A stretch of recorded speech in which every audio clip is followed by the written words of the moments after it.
दो तीन बातें मैं आपको बताना चाहूंगा जो अहम है। अभी आपने आरक्षण की बात कही और महिलाओं के उत्थान की बात की आपने। एक महिला का दर्द महिला ही समझ सकती है। आप जो समझेंगी दर्द ना, वो मैं नहीं समझ सकता। तो दीदी महिला है और वो महिलाओं की दर्द को समझती हैं। मैं तो दर्द भी समझ रही हूँ, उनकी खुशी को भी समझ रही हूँ अजीज खान जी। चलें, आपकी बात ही मैं मान लेती हूँ। हालांकि अजीज खान जी महिलाओं का दर्द जितना मैं समझती हूँ आप भी समझेंगे तो महिलाओं का साथ आपको मिलेगा, तो इसे दोहरे चश्मे से मत देखिए। लेकिन फिर भी मैं कह रही हूँ, मैं तो खुश हूँ कि बंगाल का चुनाव ही बहाना क्यों ना बने, कम से कम महिलाओं को उनका पूरा हक तो ये सरकार दे रही है। फिर इसमें काहे कीड़े निकालने लगते हैं आप लोग? स्वागत क्यों नहीं करते हैं? ऐसे चुनावी शिगुफा क्यों बताने लगते हैं? मैं कह रहा हूं ये सरकार तो महिलाओं के साथ धोखा कर रही है। जो केंद्र की सरकार है, आरक्षण के नाम पे धोखा, सुविधाओं के नाम पे धोखा के अलावा क्या दिया है? जनगणना तक नहीं करवाया।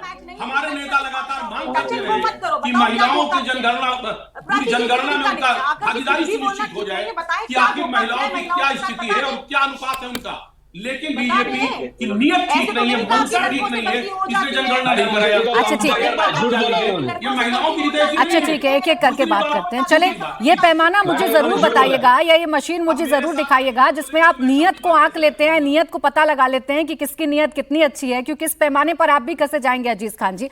अब गार्गी जी, मैं आपको चर्चा में लेकर आ रही हूँ, चाहे महिला फैक्टर हो, चाहे मुस्लिम फैक्टर हो, चाहे ममता फैक्टर हो और चाहे मोदी फैक्टर हो, हर किसी की चर्चा पश्चिम बंगाल के चुनावों में हो रही है। इस बार कितना मुश्किल है इस एम फैक्टर को साधना? जी नमस्कार प्राची जी।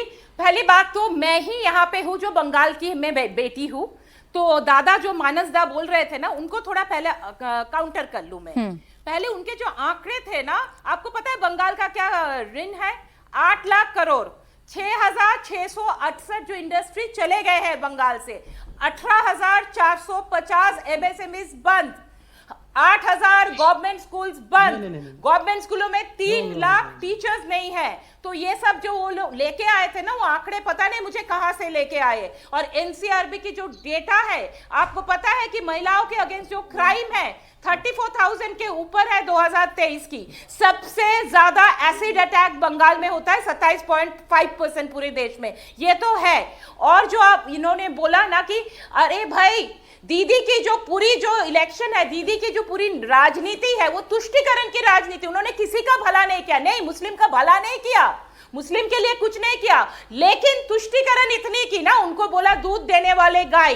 तो इसीलिए आप देखेंगे कि हिंदू धार्मिक अनुष्ठानों में उत्पीड़न, हिंदुओं को लक्षित जो वायलेंस, हिंसा होना, हिंदुओं के पलायन, क्या हुआ था मुर्शिदाबाद में? हरगोविंद दास और चंदन दास की हत्या क्यों हुई थी? वक्फ के नाम पे। वो तो सीपीएम करते थे, बीजेपी तो नहीं करते थे वो, क्योंकि वो मूर्ति बनाते थे, इसीलिए ना बाप बेटे की हत्या हुई थी। आज उनके घर के जो महिलाएं हैं वो बीजेपी के साथ आ गए। क्यों आ गए हैं? क्योंकि दीदी उनके साथ नहीं गई जब उनकी हत्या हुई। तो आप ये क्या बोल रहे हैं? और दीदी जो खुद ईद के जो रैली में जाके बोलते हैं हिंदू धर्म को गंदा धर्म, तो सबको पता चल गया है कि दीदी क्या कर रहे हैं। दीदी सिर्फ तुष्टीकरण किया है और कुछ नहीं किया है। और बीजेपी जो किया, सबका साथ सबका विकास, ये नहीं बोल सकते कि जो घर मिला मुसलमान को नहीं मिला, उज्ज्वला जो गैस मिला मुसलमान महिला को नहीं मिला। आज अगर 3,000 मिलेगी तो सबको मिलेगी।